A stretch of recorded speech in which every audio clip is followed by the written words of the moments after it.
பிதாவே, வானத்துக்கு பூமிக்கு ஆண்டவரே, கர்த்தராகிய இயேசுவின் நாமத்தில் உம்முடைய ஜீவ வார்த்தைகள் எங்கள் இருதயத்தில் நிரப்பட்டும். உமக்கு மகிமை செலுத்துகிறோம் இயேசுவின் நாமம். ஆமென். சரி,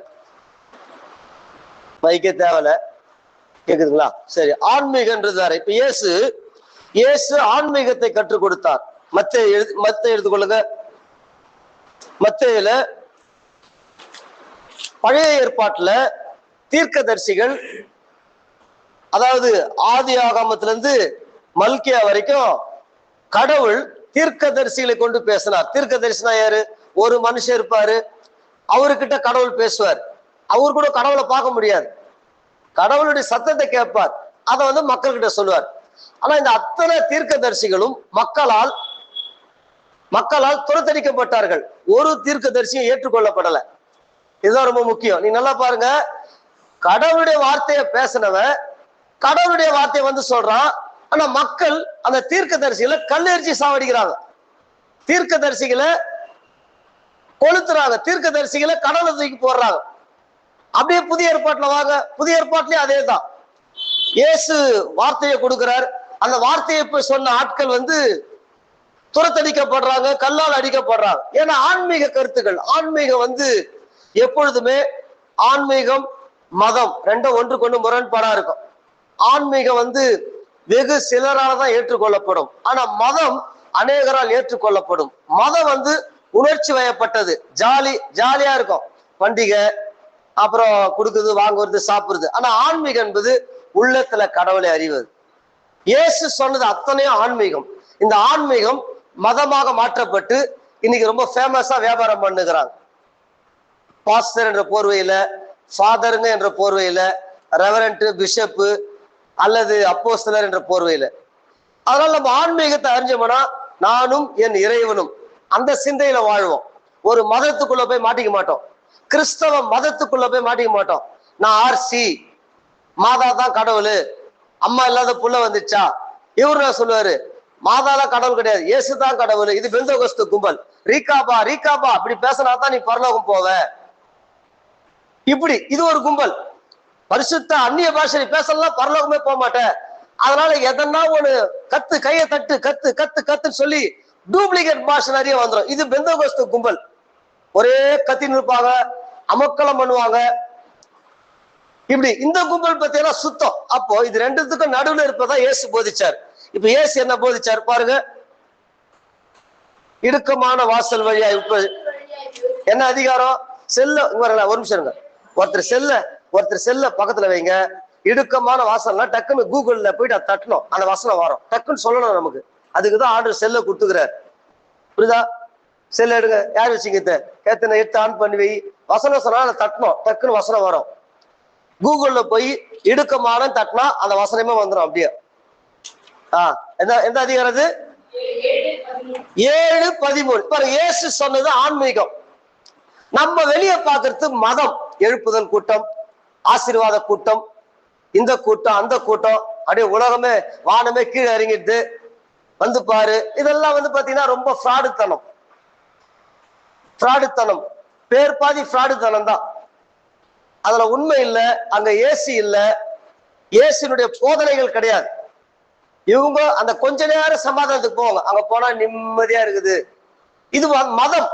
இறைவனே நமக்குள்ள வரார், இறைவனே நமக்குள்ள வராரு. இதுதான் ஆன்மீகம். அததான் ஒண்ணு. இந்த வசனம் அப்படியே வச்சுங்க. இப்ப 1 கொரிந்தியர் பாருங்க. 1 கொரிந்தியர்ல ஒரு இடத்துல கடவுள் இல்ல, இந்த கட்டடத்துக்குள்ள கடவுள் இல்ல. கடவுள் எங்க இருக்கிறார்? நீங்கள் கடவுளின் ஆலயமா இருக்கிறீர்கள். 1 கொரிந்தியர் அந்த வசனத்தை தட்டுமால, நீங்கள் கடவுளின் ஆலயம் தட்டினா அந்த வசனம் வரும். இப்ப யாரு சர்ச்சி? தட்டியா? 1 கொரிந்தியர் 3ஆம் அதிகாரம் 16 பாருங்க. பில்டிங், இந்த பில்டிங்குள்ள கடவுள் இல்ல, எங்கேயோ ஒரு ஜப தோட்டத்துல கடவுள் இல்ல, அப்புறம் ஜப கோபுரத்துல கடவுள் இல்ல, ஜப பண்ண, ஜப தோட்டம், அங்க போனாதான் கடவுளை விடுதலை கொடுப்பார். அங்க போய் பேப்பர்ல எழுதி கொடுத்து காணிக்க போட்டாதான் கடவுள் ஜபத்தை கேட்பார். அதெல்லாம் பொய். அதெல்லாம் மதம். ஆனா ஆன்மீகம் என்ன சொல்லுதுன்னா 1 கொரிந்தியர் 3ஆம் அதிகாரம் 16வது வசனம், நீங்கள் தேவனுடைய ஆலயமா இருக்கிறீர்கள் என்றும் தேவனுடைய ஆவி உங்களில் வாசமா இருக்கிறார் என்றும் அறியாதிருக்கிறீர்களா? தெளிவா சொல்ற பாருங்க. திருப்பி 6:19 இதுலயே 6:19, உங்கள் உடம்பானது, இருங்க ஒரு நிமிஷம் இருங்க, உங்கள் உடம்பானது நீங்கள் தேவனாலே பெற்றும் உங்களில் தங்கியும் இருக்கிற பரிசுத்த ஆவியினுடைய, இதுதான் ஆலயம். எங்க போயிடுச்சு பாத்தீங்களா? மதவாதிகள் என்ன சொல்றாங்க, எங்க கூட்டத்துக்கு வாங்க, எங்களுக்கு எங்க பங்காளரா மாறுங்க, மாசம் மாசம் எங்களை தாங்குங்க, நாங்க உங்களுக்காக ராத்திரி பகலும் ஜெபம் பண்ணுவோம், நீங்க நல்லா இருப்பீங்க. இது புரட்டு, பொய். இது டூப்ளிகேட் காஸ்பல், பொய் சுவிசேஷம். உண்மை சுவிசேஷம், நீங்கள் உங்கள் உடம்பு நீங்கள் தேவனால பெற்று உங்களில் தங்கியும் இருக்கிற பரிசுத்த ஆவியினுடைய ஆலயம், நீங்கள் உங்களுடையவர்கள் அல்ல என்று அறியீர்களா? கிரயத்துக்கு கொல்லப்பட்டீர்கள். கடவுள் மனுஷனா தான் ரத்தத்தை சிந்தி நம்மள ரத்தத்தால மீட்டெடுத்திருக்கிறார். ரத்தத்தை கொடுத்து நம்மள மீட்டெடுத்திருக்கிறார் சாத்தான் கிட்ட இருந்து. எப்படி? ஆதாம் பாவம் செய்ததுனால நமக்குள்ள பாவம் வந்துருச்சு. யார பாவம் செய்யன்னு சொல்ல தேவையில்ல. சின்ன வயசு வரைக்கும் நல்லா இருக்குது. ஒரு டீனேஜ் வட்டமே கண்ணு எதையோ பாக்குது, புத்தி எதையோ சிந்திக்குது, தாறுமாறா யோசிக்குது. இதுதான் ஆதாமின் பாவம். இதுதான் என்ன பாவம்? ஜென்ம பாவம். ஜென்ம பாவம் கர்ம பாவம்ன்றாங்க. ஜென்ம பாவம் என்னது?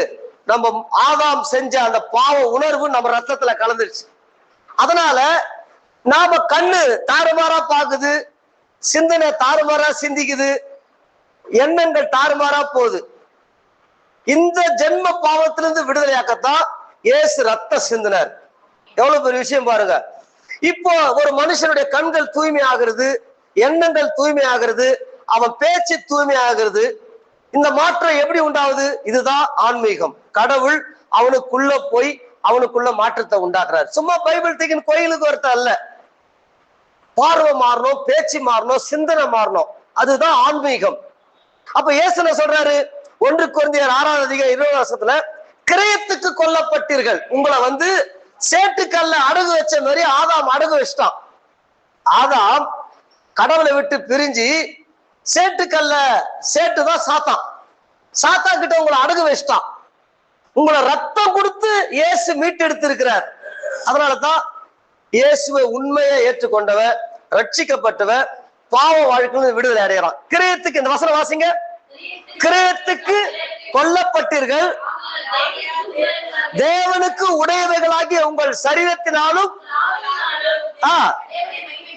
கடவுளை மகிமைப்படும். அதுக்கு அர்த்தம்னா உங்க உடம்புல கடவுள் மகிமைப்படணும். இந்த உடம்பு ஆபாசமான காரியங்களுக்கு இந்த உடம்பு ஈடுபடக்கூடாது. இந்த உடம்பு போதை வஸ்துக்களுக்கு அடிமையாக கூடாது. இந்த உடம்பு கடவுள் மகிமைப்படுற மாதிரி பயன்படுத்தணும். சாராயம், ஒயின், பீரு, பிராண்டி, சுருட்டு, ஆன்சு, புளிப்பு, என்னமோ சொல்றாங்க.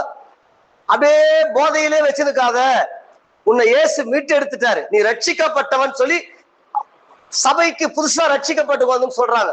ரட்சிக்கப்பட்டு இப்பெல்லாம் பாத்தீங்கன்னா ரட்சிக்கப்பட்டு பசங்க வராங்க, ஒரு 2 மாசம் நல்லா இருக்கிறாங்க, 3ஆவது மாசம் அதே பாவ வாழ்க்கைக்கு போயிடுறாங்க. ஏன்னா இவங்க ஆன்மீகத்தை விட மதத்தை கத்துக்கிறாங்க.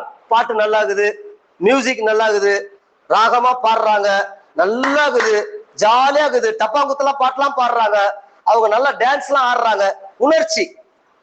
இங்க விட்டு வெளியே போனதும் மறுபடியும் அதே பீரு, பிராண்டி, கெட்ட வார்த்தை, வேசித்தனம், விபச்சாரம், அதே பாவ வாழ்க்கை. புரியுதா? இதுதான் மதம். ஆனா ஆன்மீகம் என்ன சொல்லுதுன்னா, இது இல்லப்பா, இது நீ மதத்தை பின்பற்ற.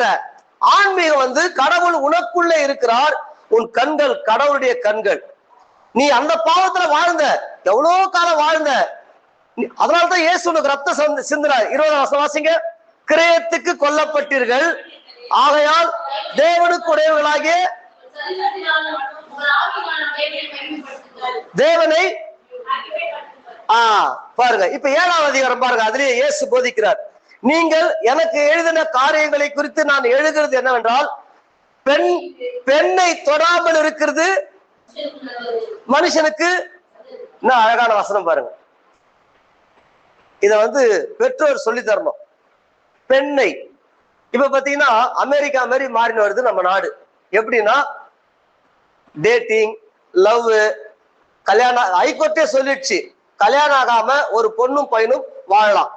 இதுதான் சாத்தா ஜட்ஜி கொண்டு சொல்றான். நான் ரொம்ப துளிர் விட்டு போச்சு. இப்ப லீகலா மாறிடுச்சு. இதுதான் பாவம். பத்தியா, பாவம் மேல் மட்டத்திலிருந்து கீழ் மட்டம் வரைக்கும் இருக்கும். நம்ம நினைச்சுக்கிறோம் பெருசா படிச்சுட்டா எல்லா அறிவு வந்துடும். அது உலக அறிவு வரும். ஆனா கடவுளுக்கு முன்னாடி அறிவு படு மோசமா போயிடும். ஞானி வெக்கப்படுது. குஜராத் அலகாபாத் நீதிபதி சொல்றாரு, கல்யாணம் பண்ணிக்காம வாழலாம், தப்பு இல்லையே அப்படின்றார். இப்ப எவ்வளவு கொடுமை நீதிபதி. ஆனா கடவுளுக்கு என்ன சொல்றாரு? நான் வாசிங்க 1 கொரிந்தியர் 7:1, நீங்கள் எனக்கு எழுதின காரியங்களை குறித்து பெண்ணை தொடாமல் இருப்பது எவ்வளவு முக்கியமான விஷயம் பாருங்க. சமுதாயம் கலாச்சார சீரழிவு உண்டாயிடும். கலாச்சார சீரழிவுனா கல்யாணத்துக்கு முன்னாடி கண்ட மேனிக்கு வாழ்ந்துட்டு சலிச்சு போயிடும். அதுக்கப்புறம் கல்யாணம் ஆன அப்புறம் குடும்பமா இருக்காது, டைவர்ஸ். அடுத்தது இன்னைக்கு அமெரிக்கால அப்படிதான். அமெரிக்கால ஒருவனுக்கு ஒருத்தின்ற கோட்பாடே கிடையாது. 100ல ஒருத்ததான் ஒருத்தனுக்கு ஒருத்தி. அந்த வாழ்ற அடுத்த 40 வருஷத்துல 2 பேரையாச்சும் டைவர்ஸ் பண்ணிருப்பாங்க. பொம்பளை 2 பேரை டைவர்ஸ் பண்ணி, 2 ஆம்பளை 4 பேரை டைவர்ஸ் பண்ணிருப்பான். கலாச்சார சீரழிவு, கடவுளுக்கு விரோதமான அருவருப்பு, வேசித்தனம், விபச்சாரம், அது கூட போதை, நாகரிக வஸ்துக்கள். இப்ப இந்த பணம், படிப்பு, செழிப்பு, இது எல்லாமே அப்படியே தவறா பயன்படுத்தப்படுது. பணம் இருக்குது, யாராவனா டைவர்ஸ் பண்ணுவோம், யாரு கூட. ஆனா கடவுள் என்ன சொல்றாரு? அடுத்த வசனம் வாசிங்க. ஆகிலும் வேசித்தனை இராதபடிக்கு அவனவன் தன் சொந்த மனைவியை, அவள் தன் சொந்த புருஷனை, கல்யாணம் ஆகிற வரைக்கும் ஒரு ஆணுடைய விரல் உன் மேல படக்கூடாதப்பா. இதெல்லாம் குழந்தைங்களுக்கு சொல்லி தரணும். அதான் சத்தியம். இதுதான் ஆன்மீகம். மதம் நான் சொல்ல, மதம் எல்லாத்துக்கும் என்கரேஜ் பண்ணும். இதுதான் மதம். கடவுள் என்ன சொல்றாரு? கல்யாணம் ஆகிற வரைக்கும் ஒரு பெண்ணை நீ தொடக்கூடாது, ஒரு ஆணை நீ தொடக்கூடாது. அப்படி தொட்டியானா அது வேசித்தனமா மாறிடும். கடவுளுக்கு முன்னாடி நீ பாவம் பண்ற, அது அசுத்தம், அது உனக்கு எதிர்காலத்துக்கு ரொம்ப பாதிப்பை உண்டாக்கும். ஆகிலும் வேசித்தனை இராதபடிக்கு அவனவன் தன் சொந்த கல்யாணம் ஆயிட்டு அப்புறம் உன் மனைவியோட மட்டும்தான் நீ சந்தோஷமா இருக்கணும். அவளுக்கு தேவையான சொந்த படிங்க, மனைவியையும் அவனவள் தன் சொந்த புருஷனையும் கருவட்டு கோபம் மாதிரி ஆயிடக்கூடாது. வாழ்க்கை நாற்றம் அடிச்சிடக்கூடாது. கடவுளுடைய கோட்பாடு என்னன்னா ஒருவனுக்கு ஒருத்தி. இதுதான் கடவுள். சாகுற வரைக்கும் அந்த ஒருவனுக்கு ஒருத்தி. ஆனா உலகம் என்ன சொல்லி தருது? பிடிக்கலையா விட்டு போய்கினேரு, அடுத்தது அதுவும் பிடிக்கலையா அடுத்தது போய்கினேரு. அப்போ இந்த ஆன்மீகம், இந்த ஆன்மீகத்தை தான் இயேசு போதிச்சார். அப்படியே மத்தேயுக்கு வாங்க. இப்போ இத எடுத்ததுமே சொல்றார்,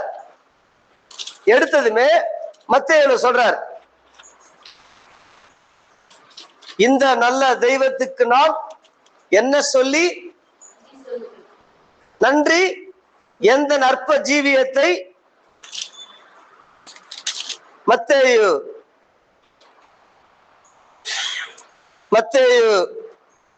5வது அதிகாரம், மத்தேயு 5. இப்ப பாட்டு பாடணும் இல்லையா? இந்த நல்ல தெய்வத்துக்கு நான் என்ன சொல்லி நன்றி சொல்லுவேன், எந்த நற்ப ஜீவியத்தை உந்தன் முன்னே சமர்ப்பிக்கிறேன்.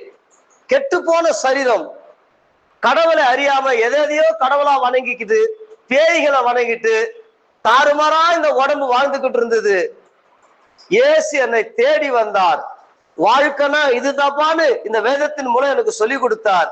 இந்த நல்ல தெய்வத்தை நான் என்ன சொல்லி நன்றி சொல்வேன், எந்த நற்ப ஜீவியத்தை உந்தன் முன்னே சமர்ப்பிக்கிறேன். இதுதான் லைஃப் ஸ்டடி. கடவுள் சொல்ற லைஃப் ஸ்டடி. உலகம் வந்து என்னமோ சொல்லும். இப்ப மதங்கள் தாறுமாறா சொல்லும். இப்ப பாரு 5வது அதிகாரம் 27, விபச்சாரம் செய்யாதிருப்பாயாக என்பது பூர்வத்தாறு குறைக்கப்பட்டது என்று கேள்விப்பட்டிருக்கிறீர்கள். இப்ப கடவுள் பழைய ஏற்பாட்டுல என்ன சொன்னாரு? விபச்சாரம் செய்யாத. இது வந்து பழைய ஏற்பாட்டுல சொன்னதுப்பா, நீங்க எல்லாம் கேள்விப்பட்டிருப்பீங்க. இத வந்து யாருக்கு சொல்றாரு? வேதத்தை அறிந்த மக்களுக்கு சொல்றாரு. அவங்க காலங்காலமா ஆதியாகமம் முதற்கொண்டு மல்கியா வரைக்கும் வாசித்த மக்கள். அவங்களுக்கு சொன்னதும் பட்டுன்னு புரிஞ்சுப்பாங்க.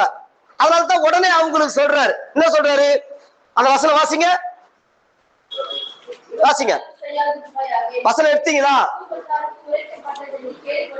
கேள்விப்பட்டிருக்கிறீர்கள். அடுத்தது அவர் சொல்றாரு, நான் சொல்றேன். வானத்திலிருந்து இறங்கி வந்த கடவுள் இயேசு என்ற மனிதனாக இந்த பூமியில வாழ்ந்து நிற்கிற, அதுதான் ரொம்ப முக்கியம். நான் சொல்றேன். சுப்ரீம் கோர்ட் நீதிபதி, ஹைகோர்ட் நீதிபதி, அரசியல்வாதி, அவன் ஒண்ணு சொல்லுவான், அவெல்லாம் மனுஷன். நான் சொல்றேன், நான் கடவுள், வானத்திலிருந்து இறங்கி உங்களை மீட்டெடுக்க மனிதனாய் வந்த ரட்சகர் நான் உங்களுக்கு, அதான் அதிகாரத்தோட சொல்றார், நான் உங்களுக்கு சொல்லுகிறேன். வாசிங்க. ஒரு பெண்ணை தரக்குறைவா பார்க்கிற எவனும் உள்ளத்துல அவளோடு ஸ்டாண்டர்ட், இயேசுடைய ஸ்டாண்டர்ட் பாத்தீங்களா? இதுதான் இயேசு. இந்த இயேசு இதுதான் உண்மை இயேசு. போலி இயேசு என்ன சொல்லுவாரு? போலி இயேசு தாறுமாறா சொல்லி கொடுப்பார். அங்க காணிக்க மட்டும் தான் முக்கியம், பணம் தான் அங்க முக்கியம். இதை கொடு, அதை கொடு, இதை பண்ணு, அதை பண்ணு, அதை கட்டணும், இதை கட்டணும். இது மதம். ஆனா இயேசு மனுஷர்களை இறைவனோடு கட்டுறார். சொல்றாரு, நான், எல்லாரும் வாசிங்க, நான் உங்களுக்கு சொல்லுகிறேன்.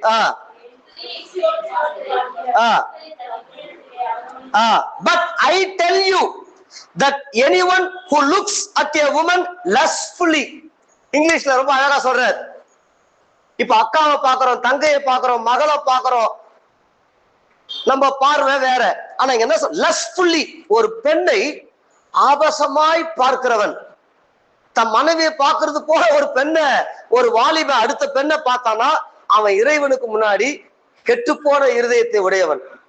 அந்த பெண்ணு கெட்டுப்போன இருதயத்தை உடையவன். அதனால்தான் பெண்களை கல்யாணம் ஆகிறதுக்கு முன்னாடி ஒரு ஆண் ஒரு பெண்ணை தொடாமல் இருப்பது நல்லதுன்னு பவுல் மூலியமா சொல்றார்.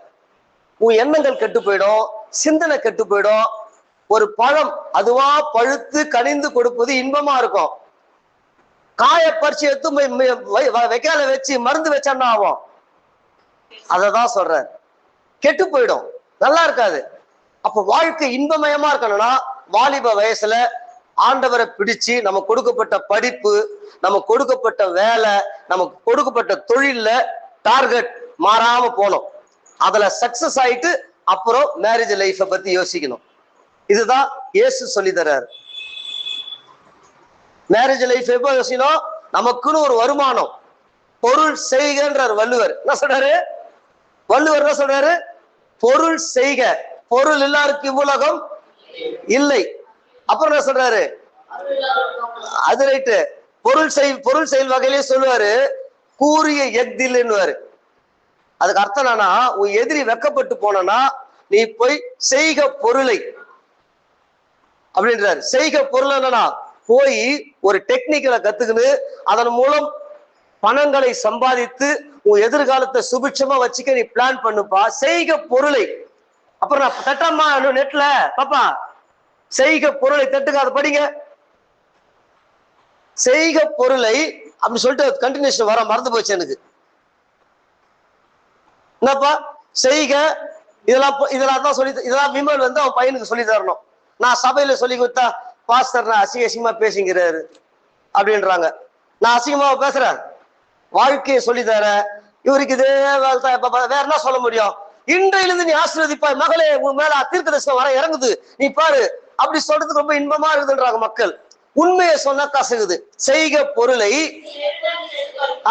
செய்க பொருளை செருணர் செருக்கருக்கும் கூறியதில். அதுக்கு என்ன அர்த்தம்னா, போய் பகைவர்களுடைய அகங்காரத்தை அழிக்கும் கூர்மையான ஆயுதம் செல்வத்தை சேர்ப்பதே வேறொன்றும் இல்லை. சுப்ரீம் கோர்ட்ல எல்லா சுப்ரீம் கோர்ட் நீதிபதிகள் அத்தனை பேரும் பார்ப்பனர்கள், ஐபிஎஸ் ஐஏஎஸ்ல அத்தனை பேரும் பார்ப்பனர்கள். எதுக்கு இதை சொல்ல வரேன்னா, அரசியலை தெரிஞ்சுக்காம, நாடு என்ன நடக்குதுன்னு தெரிஞ்சுக்காம, என்னமோ விஜய் வந்துட்டான், சூர்யா வந்துட்டான், அஜித் வந்துட்டான், செல்போன் எடுத்துக்கின்னு பேஸ்புக்ல இன்ஸ்டாகிராம்ல நாம எங்க போயின்னுக்கிறோம், நம்ம லெவல் என்னது, அதெல்லாம் இப்ப யாரும் பாக்குறதே கிடையாது. பாருங்க, புரியுதா தம்பிங்களா? இப்ப என்ன டீலிமிட்டேஷன் அப்படின்னா, தொகுதி மறு ஆய்வுன்னு கேட்டு பாருங்க. தொகுதி மறு ஆய்வு யாரோ கொஞ்சம் சொல்லுங்களேன். தொகுதி மறு ஆய்வுன்னு சொல்றாங்க, சொல்லுங்களேன். கொஞ்சம் தெரியாது நமக்கு. அதை தாங்க சொல்றாங்க. அததான் அம்பேத்கர் படிங்கடா, படின்னு சொன்னது. புத்தக படிப்பு இல்ல, உன்னை சுத்தி என்ன நடக்குது படிப்பா. தொகுதி மறு ஆய்வுனா என்னது? டீலிமிட்டேஷன் அதெல்லாம் தெரியுங்களா? அதாவது இப்போ சனாதனத்துக்கு நேரா இந்தியா போயின்னு இருக்குது. சனாதனம் என்னது? அவன் குலத்தொழில் பண்ணும். கிரகாமி இன்ஜினியர் படிக்கக்கூடாது. எங்க தாத்தா எங்கேயோ போய் அடிமையா வேலை செஞ்சாருன்னா அவன் அதை தான் போய் செய்யணும். அவன் டாக்டராவோ இன்ஜினியரா மாறக்கூடாது. அதுக்காக பல பிளான் போட்டுக்கிறாங்க. ஒரே நாடு ஒரே மொழி, அது அர்த்தம்னா எல்லாரும் ஹிந்தி கத்துக்கணும். எல்லாரும் சென்ட்ரல் கவர்மெண்ட்ல போறீங்களே, அங்க டிக்கெட் கொடுக்கறது யாரு? டிடிஆர் யாரு? இப்போ நீங்க பேங்குக்கு போறீங்க, அங்க மேனேஜர் யாரு? ஏன் போட்டுக்கிறான்? நம்ம உட்காந்து சினிமாவை பார்த்துங்கன்னா, டிவியை பார்த்துங்கன்னா, நாடகத்தை பார்த்துங்கன்னா, நாம உட்காந்து பிள்ளைங்களுக்கு நாட்டு நடப்பை சொல்லி தரணும். நீ படிக்கணுமா, ஆங்கில அறிவை வளர்த்துக்கணும். சும்மா கூத்து கும்மாளம் காதல் பாட்டு டப்பாங்குத்து பாட்டு இதுலயே போயிடக்கூடாது. சொல்லி சொல்லி சொல்லி சொல்லி வளர்க்கணும். சொல்லி சொல்லி இல்லையே, ஏன் இந்திக்காரன் வந்துட்டான்? அப்ப நம்ம நாட்டுல இருக்கிறவன் என்ன போனா? நம்ம நாட்டுல இருக்கிறவ எதுவுமே தெரியாது. போய் ஓட்ட போடு, ஓட்ட குத்து, ஓட்ட குத்து. விஜய் தான் டிவிக்கே டிவிக்கே டிவிக்கே குத்து. டிவிக்குன்னா யாரு? அவங்க கொள்கைன்னா அவங்க எதை நோக்கி போறாங்க எதுவுமே தெரியாது. அதனாலதான் புரியுதா தம்பிங்களா, பேப்பரை படிக்கணும். அட்லீஸ்ட் ஞாயிற்றுக்கிழமையாச்சும் ஒரு பேப்பரை வாங்கிட்டு முக்கியமான சப்ஜெக்ட் எல்லாம் படிக்கணும். புரியுதா சார்? இல்லையே, படிக்கணுமே. அதை படிச்சாதான் நம்ம எதிர்காலம் நல்லா இருக்கும். நமக்கு அதெல்லாம் புரியுதா? அப்போ அதான் சொல்றாரு, செய்க பொருளை, போய் பொருளை சம்பாதிப்பா. அப்புறம் செய்க பொருளை செருணர் செருக்கருக்கும். உங்ககிட்ட திறமை இல்லைன்னா எவனோ கவர்மெண்ட் ஜாப்ல உட்கார்ந்து வைப்பான். உனக்கு ஆங்கில அறிவு இல்ல, ஹிந்தி அறிவு இல்ல, ஒரு பர்சனாலிட்டி இல்ல, ஒரு டிகிரி சர்டிபிகேட் இல்ல, ஒரு வக்கீலா இல்ல, ஒரு ஜட்ஜா பார்க்கக்கூடிய திறமையை நீ வளர்த்துக்கலன்னா, நீ அலேலியா அலேலியான்னு கத்திங்கன்னா கத்திக்கின்னு தான் உட்காந்துருக்கணும் அப்படியே. அதனாலதான் சொல்றாங்க, நேரத்தை வீணாக்க கூடாது. யாரும் சொல்லித்தர மாட்டாங்க. மாஸ்டர்கள்லாம் சேர்ந்து வாங்க வாங்க இன்பமா பேசி பணத்தை வாங்கி அவங்க பெரிய போய்கினே இருப்பாங்க. இந்த மக்கள் அப்படியேதான் இருக்கும். ஒரு சபை இருக்குது, அந்த சபையை சுத்தி 30 வருஷத்துக்கு முன்னாடி கொட்டாங்க இருந்தது. இப்போ போனா இப்போ அப்படிதான் இருக்குது. ஆனா அந்த சபை மட்டும் எழும்பி போச்சு, கோடிக்கணக்கில் இடம் வாங்கிட்டாங்க. அந்த சபையை சுத்தி அதே சேரி மக்கள், அதே கச்சடா பேச்சு, கச்சடா கும்பல் தான். அப்போ இந்த சபை அங்க போய் என்ன செஞ்சுது? மதத்தை பிரச்சாரம் பண்ணுச்சு, ஆளை கூட்டிடுச்சு. அதுக்குள்ள ஒரு 50 பேர் ஒயிட் போட்டு உட்காந்து நிற்பாங்க. தோத்திரம் தோத்திரம் தோத்திரம் நீ. அவங்க மட்டும் வேலைக்கு சாப்பிட்டுன்னு சோத்திரம் பண்ணுகிறாங்க. சுத்தி இருக்கிற குடிகாரம் அப்படியே தாங்கிறான். கஞ்சா அங்க விற்கிறாங்க, சுத்தி சேரி கும்பல். சொன்ன இயேசு இப்படிப்பட்ட ஊழியத்தை செய்ய சொல்ல, புரியுதா? இயேசு ஆன்மீகத்தை சொன்னார். அப்போ இந்த என்ன சொன்ன, என்ன சட்டம் சொன்ன? டீலிமிட்டேஷன். என்னது? ஒரு சட்டம் வர. இப்ப பாரு, அம்பேத்கர், பெரியார், ஃபூலே இவங்கெல்லாம் நமக்கு உரிமையோடு சட்டத்தை போட்டு கொடுத்தாங்க. உங்களை படிக்கவில்லை, அதனால உங்களை இடஒதுக்கீடு தர, நீங்க போய் இடஒதுக்கீட்டுல வாங்கி படிச்சு ஒரு பதவிக்கு போயிடுங்கப்பான்னு. ஆனா அந்த இடஒதுக்கீடுன்னா என்னன்னே தெரியாது. அதனால்தான் 90% IPS IAS அதிகாரிகள் திறமை இல்லாது, அவனுங்களுக்கு எவனுக்குமே திறமை கிடையாது. ஆனா அவங்க உட்காந்துங்கிறாங்க. திறமையுள்ள ஆட்கள் வழிகாட்டுத செல்போனை எடுத்துக்கின்னு, இன்ஸ்டாகிராம்லயோ பேஸ்புக்ல நேரத்தை வீணாக்கின்னு, சீரியல் நாடகத்துல வீணாக்கின்னு, சினிமாவை பார்த்துக்கின்னு, கூத்து குமாலம் இதுலயே முடிஞ்சு போச்சு. சர்ச்சு சூப்பர் ஆயிடுச்சு. பாஸ்டர் கூப்பிட்டுக்கின்னு கூத்து குமாலம் ஆடிக்கின்னு இவர் டெவலப் ஆயிட்டு போறாரு, வந்த மக்கள் என்னமோ அப்படியேதான் இருக்கு. சோ இதெல்லாம் மாறணும்னா இயேசுவை கத்துக்கணும். அப்ப இயேசு என்ன சொல்றாரு? இப்ப படிங்க. எதுக்கு சொல்ல வர்ற? இயேசுவை கத்துக்கணும்னா உஷாரா இருப்போம். யாரும் நம்மளை ஏமாத்த முடியாது. திமுக, அதிமுக, காங்கிரஸ் எதுவும் நம்மளை ஏமாத்த முடியாது. நம்ம கரெக்டா இருப்போம். இப்ப நான் உங்களுக்கு சொல்லுகிறேன், வாசிங்க.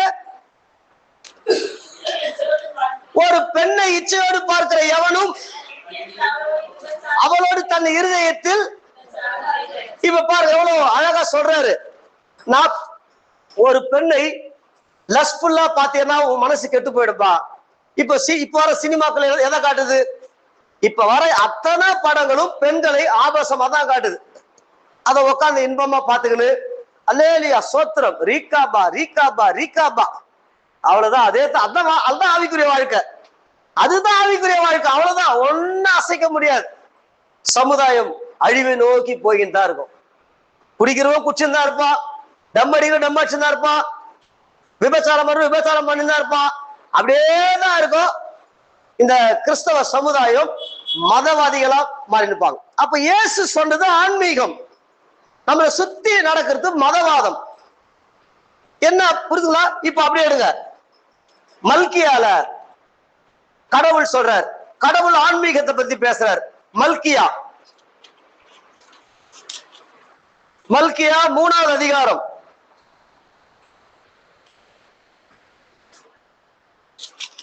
மல்கியா இருங்க. மல்கியா 2வது அதிகாரம் 15வது வசனத்துல ஆன்மீகத்தை போதிக்கிறார் கடவுள். ஒரே ஒரு மனுஷன் தான் கடவுள் படைத்தார். அவர்கிட்ட எவ்வளவு பவர் இருந்தது, எவ்வளவு பவர் அவர்கிட்ட இருந்தது. ஆனா ஒரே ஒரு மனுஷனை படைக்கிறார். அவர் நினைச்சிருந்தா 100 ஆதாம் பொம்மைகளை உண்டாக்கி, மண்ணுல ஆதாம் பொம்மைகளை உண்டாக்கி ஊதி 100 ஆதாம உருவாக்கி இருக்கலாம். ஆனா ஒரே ஒரு ஆதாம் தான். அப்புறம் ஏன் அப்புறம் அவர் ஒரே ஒரு ஆதாம படைச்சாரு?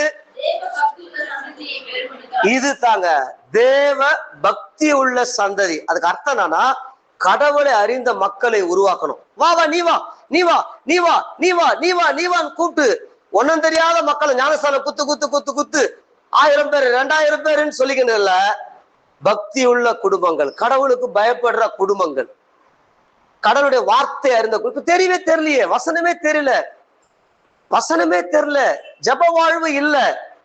கடவுளை அறிந்த குடும்பம், கடவுளை அறிஞ்சாங்கன்னா சமுதாயத்தை ஒழுங்கா அறிவாங்க. சமுதாயம் இடஒதுக்கீடுனா என்ன, படிப்புனா என்ன, மத்திய அரசாங்க பணி என்ன, டிஎன்பிஎஸ்சினா என்ன, டெட்னா என்ன, இதெல்லாம் விழிப்புணர்வு சாதாரண ரட்சிக்கப்பட்ட விசுவாசி ஒவ்வொருத்தருக்கும் இருக்கணும். அததான் மிஷினரிகள், நான் போன வாரம் வாசித்தேன் இல்லையா, மிஷினரிகள் இங்க வந்து சும்மானா அல்லேலூயா எல்லாம் வாங்க ஆண்டவர்கிட்ட, பரலோகம் போனோம், பூமி அழிய போகுது, பூமி அழிய போகுது, மக்களே நீ சேர்த்து வச்சதுதான் ஒண்ணு இல்லாத போடும், ஒண்ணு இல்லாத போடும், ஒண்ணு இல்லாத போடுன்னு சொல்லிட்டு அப்புறம் ஐயா சர்ச்சு வாங்கணும், யாராவது காணிக்க கொடுங்க, ஊழியத்துக்கு கார் வாங்கணும், யாருன்னா காணிக்க கொடுங்க. தப்பான சுவிசேஷம், தப்பான, புரியுதா? அப்போ இங்க என்ன மிஷினரிங்க இங்க வந்து என்ன பண்ணாங்க, வந்து மக்களை பார்த்தாங்க. மக்கள் அறியாமை சனாதன கோட்பாட்டுல இருக்கிறோம். ஒரு குடும்பம் மட்டும் படிச்சுக்கினே இருக்குது, குருகுல கல்வி. என்னது தம்பிங்களா, பாப்பா நீங்க பெற்றிருக்கிற படிப்பு, உங்களுக்கு லேப்டாப் அரசாங்கம் கொடுக்குது, பஸ் பாஸ் கொடுக்குது, ஸ்காலர்ஷிப் கொடுக்குது, இதெல்லாம் சாதாரணமா கிடைச்சில்ல. படிக்கவே கூடாது பார்ப்பன சட்டம் போட்டு வெள்ளைக்காரனுக்கு முன்னாடி இந்த இந்தியா முழுச யாரும் படிக்க முடியாது. குருகுல கல்வி முறை அதெல்லாம் தெரியுமா? அதெல்லாம் தெரியாது, எதுவுமே தெரியாது. என்ன தெரியும் கேட்டு பாரு. ஊர்ல இருக்கிற அத்தனை சீரியல் நாடகம், சினிமா நடிகை, எவன் கொலை பண்ணா, எவன் என்ன பண்ணுகிறான், இந்த கரும்பு பூச்ச கதைங்க தான் அப்படியே மைண்ட்ல இருக்கும். அடுத்த படம்னா ரிலீஸ் ஆக போகுது, அடுத்தது யாரு ஸ்டைல், முடி எப்படி மாத்தினாங்க, என்ன ட்ரெஸ் போட்டாங்க, இதுதாங்க நிரம்பி போயிடுது. வெள்ளக்கார வரத்துக்கு முன்னாடி வரைக்கும் குருகுல கல்வி இருந்தது. குருகுல கல்வின்னு என்னது? சனாதனம். சனாதனம் என்னது? பிறப்பால் ஏற்றத்தாழ்வு கற்பித்தல். பிறப்புலயே சொல்லிட்டான், நீ சூத்திரன், நான் வைஷ்ணவ, நான் சத்திரிய, நான் பிராமணன். அப்போ என்ன நடந்தது? பார்ப்பனர்களுக்குன்னு ஒரு வீடு இருக்கும், அங்க ஆசிரியர் இருப்பாரு. பார்ப்பன கும்பல் மட்டும்தான் அங்க போய் கல்வி கற்கணும். மத்தவங்க எல்லாம் அவங்கவுங்க குலத்தொழில் பண்ணணும். அவங்க என்ன பண்ணுமா, வெள்ளக்கார வரத்துக்கு முன்னாடி இந்தியா இருந்த நிலைமை, குலத்தொழில் பண்ண போனோம். அப்பா கருவடு வித்தாரா, நீயும் போய் கருவடு விரு. அப்பா மீனவனா, நீயும் மீன் பிடிக்க போ. அப்பா விவசாயம் பண்ணா விவசாயம். உங்க அப்பா தச்சரா, நீ தச்சு வேலைக்கு போ. இங்க வந்து பார்த்த மிஷினரிகள் யாரு? வில்லியம். மிஷினரி பேர் ஒரு 10 பேர் சொல்லுங்க, சொல்லுப்பா. மிஷினரி 10 பேர் சொல்லு போறா, தெரியாது. நம்ம கிறிஸ்டியன். அதனாலதான் புரியுதா? இதெல்லாம் நம்ம மிஷினரி பேர் தெரியுமா? தெரியாது. மிஷினரி பேர் ஒரு 4 பேர் சொல்லுங்களேன். 4 பேர் தெரியல இல்லையா? தெரியல இல்லையா? யூடியூப்ல எதை பார்க்கணும்? அதை தான் பார்க்கணும். ராக்லான்னா யாரு, கொல்லிமலையில அவர் என்ன பண்ணாரு, அதை சொல்லி கொடுக்கணும்ப்பா உட்காந்து. அப்புறம் ஆண்டு உங்ககிட்ட கணக்கு கேட்பார், உன் பிள்ளைக்கு இதை சொல்லி கொடுத்தியா? யூடியூப செல்போன்ல 2 GB வச்சிருந்தியே, நீ நேத்த பார்த்துன்னு இந்த உட்காந்துன்னு. அப்புறம் என் புள்ள படிக்கல, என் புள்ள இப்படி ஆயிட்டான்னு யாரையும் சொல்லக்கூடாது நம்ம, புரியுதா? அபியாக்கு என்ன சொல்லி தரணும்? அதை சொல்லி தரணும். ராக்லான் கொல்லிமலையில வந்து என்ன பண்ணார்? அப்புறம் யாரு? தோமா இந்தியாவுக்கு வந்து என்ன பண்ணார்? அது யூடியூப்ல இருக்குது.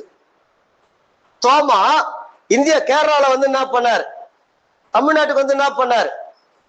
அப்புறம் அது இங்க இருக்குது ஊரு மயிலாடுதுறையில, அவர் பேர் பர்த்தலமேயு. சீகன் பால். சீகன் பால் வந்து என்ன பண்ணார்? முதல் அச்சு இயந்திரத்தை ஜெர்மன்ல இருந்து கொண்டு வந்தார். என்ன இயந்திரமா? பிரிண்டிங் பிரஸ் நமக்காக ஜெர்மன்ல இருந்து கஷ்டப்பட்டு கொண்டு வந்து கடின உழைப்பு. இன்னைக்கெல்லாம் வந்து அப்படியே சும்மா அப்படி போயிட்டு வந்தாலுமே உடம்புலாம் வலிக்குதுன்றாங்க. அந்த உழைப்பை படிச்சு பாத்தீங்கன்னா தெரியும். நம்மளாம் ஒண்ணுமே இல்லை, உட்காந்து ராத்திரி பகலும் அந்த பிரிண்டிங் பேப்பர் இவரே தயாரிச்சு அந்த பிரிண்டிங் பிரஸ்ல பைபிளை எபிரேய கிரேக்க மொழியில இந்த பைபிளை தமிழாக்கம் பதி இங்க வந்து தமிழ் கத்துக்கினாரு. ஒரு ஜெர்மனிய இங்க வந்து தமிழ் கத்துக்கிறான். ஒரு 4 வார்த்தை இங்கிலீஷ் பேச சொல்லு பார்க்கலாம், தெரியாது. புரியுதுங்களா? அப்போ இவ்வளவு அறியாமை நம்ம வாழ்ந்துனுக்கிறோம். கடவுள்கிட்ட வந்துட்டா எல்லா கட்சியும் அப்படிதான் சொல்லல கடவுள். உன் நேரத்தை உட்காந்து ஆக்கப்பூர்வமா நீ முயற்சி எடுத்தாதான் நான் உனக்கு துணை புரிவேன்றார். நீ இஷ்டம் போல வாழ்ந்துட்டு சர்ச்சைக்கு வந்துட்டு கடவுளை தேட்டா கடவுள் குத்துரும். எந்த கடவுளும் அப்படி சொல்லல, புரியுதா? சீகன் பால், ஜி போப் இங்க உட்காந்து தமிழ் மொழியை கத்துக்கிறாங்க. தமிழ் மொழியை கத்துக்கின்னு ஃபர்ஸ்ட் ஸ்கூல் ஸ்டார்ட் பண்றாங்க. அத்தனை பார்ப்பன பசங்களும் எதிர்ப்பு. யாருக்கு? பர்த்தலிமே சீகன் பாலுக்கு. என்னடா அது, சூத்திரர்கள்லாம் கல்வி தரான. அப்பதான் போய் இங்க இப்ப சொல்லுகிறான் பாத்தீங்களா, மோடியாரு, நாய்க்க, வெள்ளாளரு, இது செட்டியாரு, இவங்க எல்லாரையும் கூப்பிட்டு ஆனா முட்டாளுங்களை படிக்கிறான காலம் ஃபுல்லா இப்படியே வாழ்றீங்களா, அவன் மட்டும் படிச்சுங்கிறானு. அதனாலதான் இன்னைக்கு சுப்ரீம் கோர்ட்ல ஃபுல்லா அவங்க இருக்கிறாங்க. எந்த அரசாங்க பணியிலையும் பார்ப்பனர்கள் யார் இருக்கிறாங்கன்னா காலங்காலமா படிச்சுட்டாங்க. 10 தலைமுறை அவன் படிச்சுட்டான். ஒரு தலைமுறை கூட படிக்காதவன் இப்பதான் இந்த குழந்தை ஸ்கூலுக்கு போகுது. முதல் தலைமுறை மிஷினரி வந்து ஸ்கூல் கட்டி அப்பதான் உட்காந்து சொல்லி தரான். அத்தனை பார்ப்பனரும் அந்த மிஷினரிகள் மேல அவ்வளோ கடுமையான தண்டனை போட்டானுங்க, ராஜாக்களை கைக்குள்ள போட்டுக்கிட்டு. புரியுதா? ஏன் நேரத்தை வீணாக்க கூடாது? யூடியூப்ல நம்ம எது பார்த்தாலும் நம்முடைய வளர்ச்சிக்கானதை பார்க்கணும். நமக்கு கொடுக்கப்பட்ட கல்வி எவ்வளவு மேன்மையான, ஒண்ணுமே தெரியல மக்களுக்கு. டிகிரின்றாங்க, ஒண்ணுமே தெரியல, ஒரு நாலேஜ் இல்ல. காரணம் ஏட்டு சுரக்கா தான். புரியுதுங்களா? அப்போ கடவுளை அறிஞ்ச மிஷினரிகள் இங்க வந்து கல்வியை கொடுத்தாங்க. இங்க வந்து நிர்வாணத்தை மூடுனாங்க. பெண்கள் வந்து மார்பை காட்டிக்கிட்டே போனா காட்டிக்கிட்டே வரணும். ஜாக்கெட் போனா வரி, அதெல்லாம் தெரியுமா? தமிழ்நாட்டில் நடந்தது. மிஷினரிங்க போராடி ஜாக்கெட் போட உரிமை பெற்று கொடுத்தாங்க வெள்ளக்காரன் கிட்ட. இங்க வந்த கிறிஸ்தவ மிஷினரிகள் அப்ப என்ன மாதிரி ஊழியம் செஞ்சிருக்கிறாங்க பாரு. இதுதான் ஊழியம். இப்ப என்ன நடக்குது? அப்ப அந்த பொறுப்பை பரணி கிட்ட கேட்பாரா, கேட்க மாட்டாரா கடவுள்? எப்பா உன்னை ரட்சித்து ஒரு சபையில வச்சது, நீ இந்த சமுதாயத்துக்கு என்னப்பா பண்ண? விமல கேட்பாரா, கேட்க மாட்டாரா? அபியாவை கேட்பாரா, கேட்க மாட்டாரா? உனக்கு 3 வேளை சாப்பாடு கொடுத்தோம், ஒரு வேளை கூட சாப்பாடு கிடைக்கல. அம்பேத்கருக்கு, அம்பேத்கரை பட்சிங்களா போயிட்டு ஒரு வேளை கூட சாப்பாடு கிடைக்கல. வெளிநாட்டுக்கு போயிட்டு உலகத்திலேயே அதிகமா படிச்சு, காந்தி பணக்காரன், நேரு பணக்காரன், இவனுங்க எல்லாம் ஒன்னா போய் நல்லா படிச்சுட்டு வரானுங்க. இந்த ஆளுக்கு ஜாதியின் பேர்ல இந்த ஆளை இழிவுபடுத்தி அவங்களுக்கு சரிசமமா போட்டி போடுறாரு. அங்க சோறு வாங்கி கொடுக்க ஆள் இல்ல.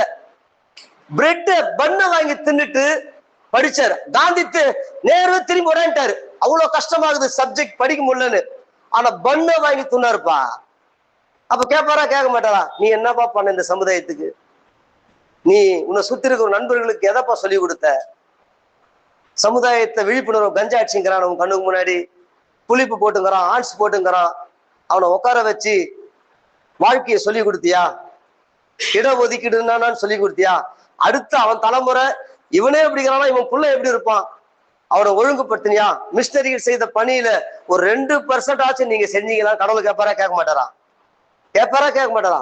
அந்த பண்ணை வாங்கி சாப்பிட்டு படிச்சு முடிச்சுட்டு திரும்பி வரார். புரியுதா? அப்போ நமக்கெல்லாம் காலேஜ்ல சீட்டு கிடைச்சதுன்னா சும்மா கிடைச்சில்ல, நம்மள படிக்கவே கூடாதுன்னு சொன்னான். படிக்க உரிமை பெற்று கொடுத்தாருங்க பெரியார், அம்பேத்கர், பூலே. அப்ப அந்த படிப்பை எப்படி பார்க்கணும்? சும்மா ஏட்டு சுரக்கா மனப்பாடம் பண்ணக்கூடாது. விழிப்புணர்வா படிக்கணும், ஆராய்ந்து படிக்கணும். அரசியல் எப்படி போயினுக்குது, பாராளுமன்றம்னா என்ன, சட்டமன்றம்னா என்ன, திமுகவின் கொள்கை என்ன, அதிமுகவின் கொள்கை என்ன, கொள்கைன்னா என்ன, ஏன் பிஜேபின்னு ஒரு கட்சிக்குது, அவங்க கொள்கை என்ன, இதெல்லாம் படிக்கணும். அதுக்குதான் நமக்கு செல்போனை கொடுத்துருக்குறாங்க. வேலை செஞ்சுக்கினே படிக்கணும், ஒரு தொழிலை கத்துக்கணும். ரொம்ப கஷ்டமா இதுக்கு மேல ஒருத்தர் சொல்லி கொடுக்க ஆள் இல்ல. அந்த கொள்கை நான் யாரு, நான் எங்க போயின்னு இருக்கிறேன், அடுத்த என் தலைமுறை எதை நோக்கி போயினுக்குது, எங்க பார்த்தாலும் கஞ்சா புரள ஆரம்பிச்சிருச்சு. அதானி ஆர்பார்ல 3000 கிலோ கஞ்சா பிடிச்சாங்க. அதானி யாரு? மோடி ஃப்ரெண்டு. என்ன அர்த்தம்? பார்ப்பனனை தவிர எல்லாம் கஞ்சாக்கு அடிமையாகி கஞ்சா அடிச்சுட்டு உட்கார்ந்தாரு. புரியுதா? சீரியல் நாடகத்தை போட்டு அடிமைப்படுத்துறான். சீரியல் நாடகம் எடுக்க அத்தனை பேரும் RSS கும்பல். அதுக்கு அர்த்தம் அதை பார்த்து பார்த்து நம்மள மைண்ட்ல அடிமைப்படுத்துறான். வேற எதையும் சிந்திக்காத, நாளைக்கு கரெக்டா 7 மணிக்கு உட்காந்துரு. உட்காந்து அடுத்ததுன்னா நடக்குது பாரு பாரு பாரு. மூளையில அரெஸ்ட் பண்றான். எதுல அரெஸ்ட் பண்றான்? சிந்தனையில அரெஸ்ட் பண்றான். செல்போனை கையில குத்துட்டான். இன்ஸ்டாகிராம், பேஸ்புக் பார்த்து பார்த்து பார்த்து சிந்தனையில அரெஸ்ட் பண்றான். நீ சிந்திக்கவே சிந்திக்க கூடாது. வேலை வாய்ப்பை பத்தி, படிப்பை பத்தி, மத்திய அரசாங்கத்தை பத்தி, உன் எதிர்காலம் நல்லா இருக்கணும். ஒருத்தர் 2 லட்சம் சம்பாதிச்சுக்கிறான், நீ 20,000 சம்பாதிச்சுக்கிற. ஏன்டா நான் 20,000 சம்பாதிக்கிறேன்? சிந்திக்க விட மாட்டான். செல்போனு குத்துறானே, இழுத்து இழுத்து இழுத்து இழுத்து பார்த்து பார்த்து சிந்தனையிலேயே அரெஸ்ட் பண்ணிட்டான் நம்மள. அப்ப செல்போனை எதுக்கு பயன்படுத்தணும் தெரியுதா? சிந்தனையே அரெஸ்ட் பண்ணிட்டான். நீ காலேஜ் போறியா, போ, செல்போனை வச்சுக்கோ. காலேஜில் இருக்கிற சப்ஜெக்ட் எதையும் படிக்காத, எதையும் ஆராய்ந்து பார்க்காத, எதையும் குறிச்சு நுட்பமா தேடாத, லைப்ரரிக்கு போய் அதை பிரிச்சு விளக்கமா படிக்காத. சும்மா எக்ஸாமுக்கு படி, ஃபர்ஸ்ட் எதாவது எழுதி விடு, அச்சு விடு, மார்க் வந்துடும். இந்த நிலைமைக்கு ஆகிட்டான். அப்புறம் என்ன பண்ணுறது? உட்காந்து எல்லாம் பார்த்துருக்கு. அதனால்தான் சிந்தனையில அரெஸ்ட் பண்றான் நம்மள. ஃபர்ஸ்ட் சினிமாவில் அரெஸ்ட் பண்ணா, இப்ப செல்போன்ல அரெஸ்ட் பண்றான். அடுத்தது கஞ்சா, சாராயம், பெண்களை சீரியல் நாடகம். பெண்களுக்கு வந்து சீரியல் நாடகத்தை கொடுத்து நல்லா அரெஸ்ட் பண்ணிட்டான் மைண்ட. எழுந்துக்கவே கூடாது. ரொம்ப ஜாக்கிரதைங்க. ரொம்ப சிந்தித்து பார்த்து செய்கையை மாத்து. சிறுசா இருக்கையில் திருத்திக்க, சவறு திருசா இருக்கையில் திருத்திக்க. தெரிஞ்சு தெரியாம செய்திருந்தா திரும்ப வராம பாத்துக்க. எவ்வளவு அழகா சொல்றாங்க. நீ உன் எதிர்காலத்தை எப்படி வடிவமைக்க போற? அப்ப இயேசு சொன்னது அத்தனையும் ஆன்மீகம். மதவாத கும்பல் மதத்தை பறைசாற்றி அவங்கள டெவலப் பண்ணுகிறாங்க. ஒன்னு இல்லாத வந்தவங்க ட்ரங்க் போட்டு எடுத்துக்கணும். இன்னைக்கு BMW கார், ஆடி கார். காரணம் இயேசு கொடுத்தார். இயேசு எல்லாம் கொடுக்கல, இயேசு கொடுத்து நல்லா வியாபாரம் பண்ணாங்க. ஆனா ஆன்மீகம் என்ன சொல்றது? மக்களை உருவாக்குது. ஆன்மீகம் ஒவ்வொரு மக்களையும் உருவாக்குது. அடுத்தது பாருங்க, பின்பு ஒருவனை அல்லவா படைத்தார். வாஸ்து முடிங்க சீக்கிரம், இன்னும் 10 நிமிஷம் இருக்குது. அவர் இப்ப கடவுள் சொல்றாரு, ஒரே ஒரு மனுஷனை தான் படைச்சாரு. அவர்கிட்ட ஏராளமான ஆவி இருந்தது, ஏன் ஒருத்தனை படைச்சாரு? இதுதான் பாயிண்ட். ஃபுல்லா செல்போனுக்கு அடிமையான சந்ததி. குழந்தைக்கு சோறு ஊட்டுறது கூட செல்போனை கையில குத்துட்டு ஓட்டுறாங்க. அது எவ்வளவு பெரிய ஆபத்து. அது மெமரி பவர் லாஸ் ஆயிடுது. சிந்தனை திறன். இப்ப சிந்திக்கணும். என்ன சிந்திக்கணும்? சிந்தனை தான் ரொம்ப முக்கியம். அதனால்தான் கற்பினர். கற்பி, நீ படிச்சத 4 பேருக்கு போய் சொல்லுப்பா, ஒன்று சேர். அந்த தெளிவடைந்த மக்கள் எல்லாம் ஒண்ணு சேருங்க. புரட்சி செய். என்ன புரட்சி செய்? கத்தியின்றி ரத்தமின்றி போய் நல்ல சமுதாயத்தை உருவாக்குங்க. ஜாதியில கொலை பண்றான், பறையனே ஒருத்தனை வெட்டிக்கிறான்.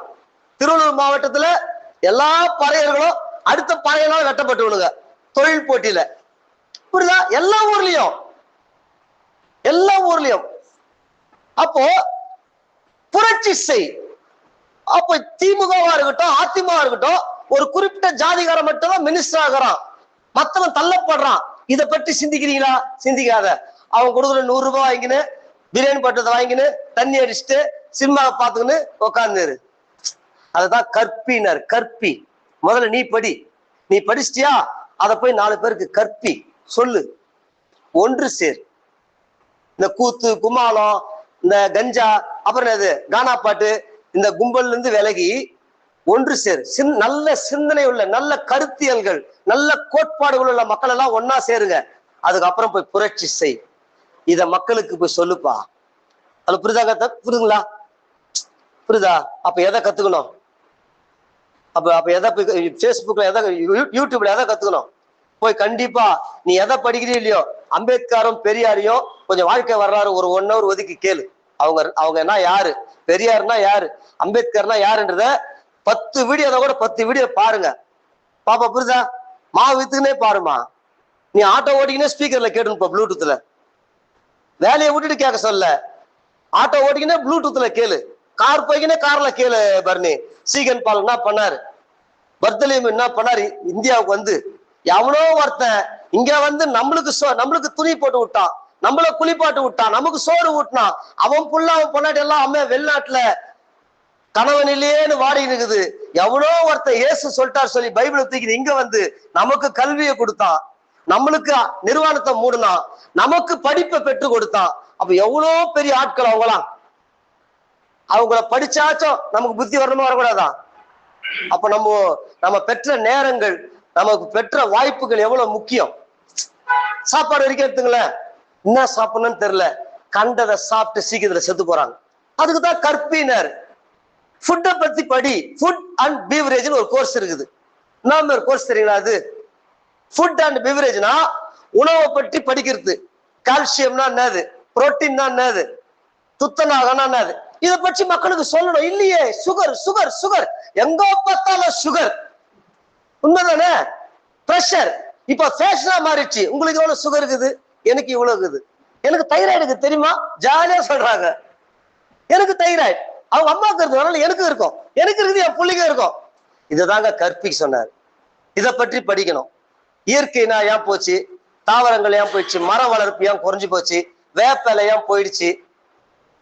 புரியுதா? ஃபாஸ்ட் ஃபுட்டு சாப்பிட்டு சாப்பிட்டு சாப்பிட்டு குடலை புண்ணாக்கி, வாய் புண்ணாக்கி, ஒரே நாத்தடி வாயை திறந்தா ஃபுல்லா பிரியாணி, வயிறு ஃபுல்லா பிரியாணி, ஃபாஸ்ட் ஃபுட்டு. அப்போ உணவு முறைகளே மாறி போச்சு. நம்ம உணவை மாத்திட்டோம், நம்ம மொழியை மாத்திட்டோம், நம்ம பழக்க வழக்கத்தை மாத்திட்டோம், நம்ம கலாச்சாரத்தையும் மாத்திட்டோம். இப்ப கலாச்சாரம் மாறின்னு வருது. கலாச்சாரம் கண்ட மேனிக்கு திரி படிப்பு விட்டு. புரியுதா? இதுதாங்க படிக்கணும். அதுக்குதான் படிக்கணும். ஒருவனை அல்லவா படைத்தார் பக்தியுள்ள சந்ததியை பெரும்படி. இன்னும் 5 நிமிஷம் இருக்குது. கடைசி வசனத்தை வாசித்து முடிங்க, திருப்பி கொள்ளுங்க. இயேசு அப்ப இயேசு சொன்னது எல்லாம் ஆன்மீகம். நம்ம வெளியே பார்க்கறது பெரும்பகுதி மதம். இயேசு சொல்ற ஆன்மீகம், ஒரு பெண்ணை தவறா பாத்தியனா நீ உள்ளத்துல விபச்சாரம் பண்றடா, உன் மனைவிக்கு நீ துரோகம் செய்யற, உன் வருங்கால மனைவிக்கு துரோகம் செய்யற, நீ ரொம்ப ஜாக்கிரதையா. நீ கடவுளின் ஆலயம். ஒரு ஆண் ஒரு பெண்ணை தொடுவதற்கு ஆண்டவர் அறிஞ்ச பிள்ளைகள் வெக்கப்படணும். ஒரு பெண் ஒரு ஆணை தொடுவதற்கு வெக்கப்படணும். நான் கடவுளின் ஆலயம், கடவுள் எனக்குன்னு வைத்திருக்கிற காலத்துக்கு முன்னாடி எந்த ஒரு ஆணுடைய கையோ என் மேல படக்கூடாது. நான் எல்லா பெண்களையும் என் தங்கச்சியை போல, என் அம்மாவை போல பார்க்கும்படி இயேசு சொல்லி இருக்கிறார். ஏன்னா இயேசு அப்படிப்பட்ட ஒரு உயர்ந்த ரக வாழ்க்கைக்கு தான் நம்மளை அழைச்சிருக்கிறார். ஒரு பெண்ணை லஸ்ஃபுல்லா பார்க்கிறவன், தவறான பார்வையோடு பார்க்கிற எவனும் தன் உள்ளத்திலே அவளோடு விபச்சாரம். புரியுதா? படிக்கிற வயசுலயே தவறான எண்ணங்களுக்கு நிரப்பி தவறான விஷயத்த சினிமால பார்த்து ஸ்கூல்லயே லவ் பண்ற மாதிரி காட்டுறான். அதை பார்த்து பிள்ளைங்க என்ன எல்லாம் கெட்டு போகுது. காலேஜ்லயே லவ் பண்ற மாதிரி காட்டுறான். காலேஜை கட்டடிச்சுட்டு வெளியே சுத்துன்னு காட்டுறான். சினிமா தான் காட்டுது. அதனாலதான் இந்த சினிமா நாடகத்தெல்லாம் ரொம்ப இன்ட்ரெஸ்ட் எடுக்கக்கூடாது. அதெல்லாம் குப்பையை தான் சொல்லி தருது. காலேஜுக்கு போகும்போதே கட்டடிச்சுட்டு வெளியே போறது காட்டுறான். இதை பாக்குற பிள்ளைங்க என்ன ஆகும்? படிக்க என்ன வராது. அதே மாதிரி கட்டடிச்சுட்டு சுத்து. அதாவது இயேசு சொல்லி கொடுத்ததை கவனிக்கணும். இயேசு சொல்லி கொடுத்தது, ஒரு பெண்ணை இச்சையோடு பார்க்கிற எவனும் அவளோடு தன் இருதயத்துல. அப்ப அர்த்தம், நீ சினிமாவில ஒரு பெண் ஆபாசமா ஆடிங்கிறா, அதை உட்காந்து ரொம்ப டேஸ்டா பாக்குற. விஜய் என்ன மாதிரி ஆடுறா இருப்பாரு, சூர்யா என்ன மாதிரி ஆடுறா இருப்பாரு, அந்த பொண்ணு அவலட்சணமா நிக்கிறான். அப்ப நீ என்ன பண்ற? கடவுள் முன்னாடி உள்ள ஃபுல்லா லஸ்ட் ஆயிடுது, விபச்சாரம் ஆயிடுது, ஜபங்கள் கேட்கப்படாது, பரிசுத்தம் குறைஞ்சு போகுது. நீ என்னத்தான் ரீகா ரீகா ரீகா ரீகா ரீகா தான் மாட்டு தான் ஓட்டுக்கணும். புரியுதுங்களா? போலி கிறிஸ்தவம், போலி கிறிஸ்தவம் அவ்வளவு மைண்ட் கெட்டு போய், மனசு கெட்டு போய், கடவுளை தேடுனா கடவுள் செவி கொடுக்கவே மாட்டார். கடவுள் தூய்மையானவர். நீங்கள் கடவுளின் ஆலயம். பச்சை இல்லையா? 1 கொரிந்தியர் வாசித்து முடிங்க. நீங்கள் கடவுளின், வாசிங்க 1 கொரிந்தியர் 8ஆம் அதிகாரம். வாசிங்க வாசிங்க சீக்கிரம். நீங்கள்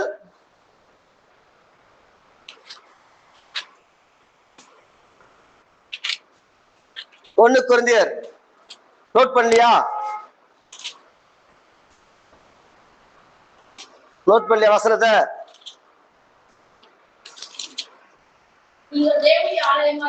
நீங்கள் கடவுளின் ஆலயம். நீ தான்ப்பா ஆலயம். கடவுள் எங்க ஆலயத்துல உட்கார்ந்து இல்ல, ஒரு கோயிலுக்குள்ள இல்ல, சர்ச்சுக்குள்ள இல்ல, நீ தான் கடவுளின் ஆலயம் என்று கடவுளின் ஆவியானவர். ஒரு மனுஷன் ரட்சிக்கப்பட்டதுமே கடவுளின் ஆவியானவர் அவனுக்குள்ள வந்துடுறார். இந்த மனுஷனை ஜெபிக்கும்படி ஏவுவார். இப்ப எனக்குள்ள வந்தார். நான் சினிமா பாட்டு நல்லா பாடிங்க, இந்த எம்ஜிஆர் ரசிகருங்க, எம்ஜிஆர் கட்சி, அப்புறம் என்னது இந்த மாதிரி இருந்தோம். கடவுள் நிறைய திருவாசகம் எல்லாம் படிப்போம். அப்பவே ஸ்கூல்ல சொல்லி தருவாங்க.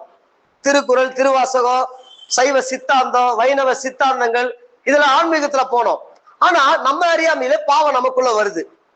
இது வெளியே சொல்ல முடியல. நல்லா தானே இருந்தோம் படிக்கிற சின்ன வயசு வரைக்கும். பாவம் தாறுமாறானதை பாக்குது, தாறுமாறானதை சிந்திக்குது. அசுத்தமா உட்காந்து பேசிக்கிறான் பாத்தீங்களா பசங்க, அவங்க கூட உட்காந்துன்னு ஜாலியா அதை கேட்க வைக்குது. இது யாரு கத்துக்குது? யாருமே கத்து தரல. இதுதான் நமக்குள்ள இருக்கிற பாவம், ஆதாமின் பாவம். இந்த பாவம் கிளர்ந்து எழுது. இப்ப இதுல முருக கிட்ட போய் முருகா, மாரியாத்தா கிட்ட போய் மாரியாத்தா, போகாத கோயில் இல்ல, போகாத குருமார்கள் இல்ல, கடவுள் தேடி வர்றாரு இயேசு. இப்ப இயேசு வந்து என்ன சொல்றாரு? நான் தான் உண்மை கடவுள், மனுஷனாய் வந்த ரட்சகர். நீ உன் பணம் வேணாம், உன் தேங்காய் வேணாம், உன் பழம் வேணாம், உன் கற்பூரம் வேணாம், உன் காசு வேணாம், நான் உனக்குள்ள வரப்பாறேன்றார். உனக்குள்ள வந்துட்டாரு. இப்ப வந்துட்டு அப்புறம் என்ன சொல்றாரு? வந்துட்டு அவரு பைபிள் படிக்க சொல்றாரு. பைபிளை படிச்சா ஒரு பெண்ணை இச்சையோடு பார்க்கிற எவனும் துன்மார்க்கரோடு சேராதுன்றாரு. இந்த கூத்து கும்மால் அடிக்கிறான் பாரு, கானா பாட்டு பாடிக்கின்னு, தண்ணி அடிச்சுக்கின்னு, இந்த தப்பாங்குத்து ஆடிக்கின்னு, அவங்க கூட வாசத்தை சொல்றாரு, அவங்க கூட சேராதுன்றாரு. அவனை விட்டு விலகுறாரு. கெட்ட வார்த்தை ஒன்றும் வாயிலும் புறப்பட வேண்டான்றாரு. அசிங்கசியமா பேசி இந்த கெட்ட வார்த்தையில இருந்து விடுதலை கொடுக்கிறார். கண்ணை பத்தி பேசுறாரு. நீ தான் கடவுளின் ஆலயம்ப்பா. மாகாடு திருவேற்காடு கோயிலுக்குள்ள நான் இல்ல, சர்ச்சைக்கு சிஎஸ்ஐ சர்ச்சைக்குள்ள நான் இல்ல, ஜீசஸ் கால்ஸ்ல நான் இல்ல, உனக்குள்ள இருக்க விரும்புறேன்றார். எவ்வளவு பெரிய ஆச்சரியம்! கடவுள் நமக்குள்ள நடத்துறார். இப்போ இந்த வசனத்துல நடத்தப்படுறோம். வசனம் நாளுக்கு நாள் மாற்றுது. சண்டே ஆனா சினிமாவுக்கு போன நாம இப்ப ஊழியத்துக்கு போய் என்னை பத்தி 4 பேருக்கு சொல்லுன்றார். இப்ப கீழ்படிறோம். இதுதான் கிறிஸ்தவ வாழ்க்கை. இதுக்கு கீழ்படியாதவங்க பின்வாங்கி போயிடுவாங்க. அவங்க பின்வாங்கி போயிடுவாங்க. அவங்கள கொண்டு கடவுளால எதுவும் அவங்க சர்ச்சைக்கு வருவாங்க, போவாங்க, எல்லாம் பண்ணுவாங்க. ஆனா கடவுள் பரிசுத்த ஆவி அவங்களுக்குள்ள இருந்து துக்கப்பட்டுருவார். துக்கப்பட்டு இந்த ஆத்மா ஜபம் பண்ண மாட்டேங்குது, வேத வாசிக்க மாட்டேங்குது, என்னை பத்தி 4 மிஷினரிக எங்கேயோ வந்து இங்க வந்து என்னை பத்தி தான் மனைவி தான் பிள்ளை எல்லாத்தையும் தான் சுகத்தை ஏங்க ஒரு 4 மாசம் மனைவி இல்லாம இருக்க முடியுமா? கொஞ்சம் யோசிங்க. ஒரு இளம் மிஷினரி தான் மனைவியை விட்டுட்டு இங்க வந்து நமக்காக இயேசுவின் அன்புல நிறைஞ்சி, புரியுதா? அந்த இயேசுவை பத்தி சொல்றதுக்கு நம்ம என்னென்ன சாக்கு சொல்றோம்? வயிறு வலிக்குது, பெட்ரோல் இல்ல, ஆட்டோ சரியில்லை, தலை வலிக்குது, அப்படியே டயர்டா இருக்குது. எவனோ ஒருத்த தான் சுகத்தெல்லாம் இழந்து இங்க வந்து நம்ம ஃபேண்ட் போடணும், நம்ம படிக்கணும், நம்ம தலை நிமிர்ந்து நடக்கணும். இல்ல மிஷினரிகள் வராவிட்டால் நீ மாட்டு சாலை அஞ்சிருப்ப, நான் மாட்டை கழுவி இருப்பேன், அவ்வளவுதான். ஏன் நம்ம பிள்ளைகள்லாம் தேவதாசியா இருந்திருக்கும் போய் கோயில்ல, தெரியுமா? பொண்ணு பிறந்ததும் பார்ப்பன அல்லாத அத்தனை பெண்களை வீட்டுக்கு ஒரு பொண்ணை எடுத்து போய் கோயில்ல விட்டு வந்துடணும். தேவதாசி முறை. வெள்ளக்காரன் பார்த்தான் இத, அவனால ஒண்ணும் செய்ய முடியல. மிஷினரி வந்தான். மிஷினரி வந்து இது சமூக அநீதி வசனம் சொன்னான். அவர் ஒரு ஆதாம தான் படைச்சாரு. அப்புறம் எங்கிருந்தா வந்தது ஜாதி? ஒரே மனுஷன் இருந்தா எல்லாரும் உருவாடுறாங்க. அப்புறம் என்னத்தை இங்க வந்து வெள்ளாளரு, மோடியாரு, நாயக்கரு, செட்டியாரு சொல்லிக்கிற? இது பாவம் அப்படின்னு போதிச்சான் மிஷினரி. இத வெள்ளக்கார ரூலர் கிட்ட சொன்னா போயிட்டு மிஷினரிகள் இந்த மாதிரி இந்த பிள்ளைகள், வாலிப பிள்ளைகளை போய் கோயில விட்டு வந்துறாங்க. கோயில்ல இருக்கிற கிழவை, சாமியார் எல்லாம் நாசப்படுத்துறாங்க. கேட்டா கடவுளுக்கு செய்யற பணின்னு சனாதனம் சொல்லுது. என்ன சொல்லுது? சனாதனம் சொல்லுதா? இப்ப அந்த சனாதன சக்தி யாரு? பிஜேபி. அப்ப அவங்க கூட சேர்ந்து இருக்கிற கும்பல் யாரு? கொஞ்சம் புரிஞ்சுங்க. சனாதனம் சொல்லுது கடவுளுக்கு செய்யற பணி இது. யார விட்டு பண்ண எதுவுமே கொடுத்துட்டு வர்ற? அதுதான் பெரியார் சொல்லி அமைச்சாரு சுப்புலட்சுமி அம்மா கிட்ட. 4 சட்டமன்றத்துல இந்த சட்டம் வரப்போகுது, என்ன இப்படி பேசுறாங்களே, இது கடவுள் திட்டம், கடவுள் திட்டத்தை சீர்குலைக்கிறாங்க இவங்கன்னு சொல்றாங்களே. பெரியார் காதல சொல்லி அமைச்சாரு. அந்த அம்மா போய் மறுநாள் பேசுறாங்க, நாளிலிருந்து உங்க பெண்களும் இந்த கோயிலுக்கு வந்து தேவதாசி முறையில் இருக்கட்டும். அதோட வாய மூணு தான் பார்ப்பன. இதெல்லாம் வரலாறுங்க, இதெல்லாம் தெரியணும். மிஷினரிகள் என்ன பண்ணாங்க, எப்படி மாறிச்சு, நமக்கு கிடைச்சிருக்கிற உரிமை, நமக்கு கிடைச்சிருக்கிற வாய்ப்புகளை எப்படி பயன்படுத்தணும், அதை கொண்டு இந்த தேசத்தை எப்படி மாத்தணும், அந்த பொறுப்பு ஆண்டவர் நம்ம கிட்ட கேட்பார்ல. ஏன் மிஷினரிகள் ரத்த சிந்தி உனக்கு உரிமையை பெற்றுக் கொடுத்தாங்க. படித்த நீ என்ன செய்தப்பா?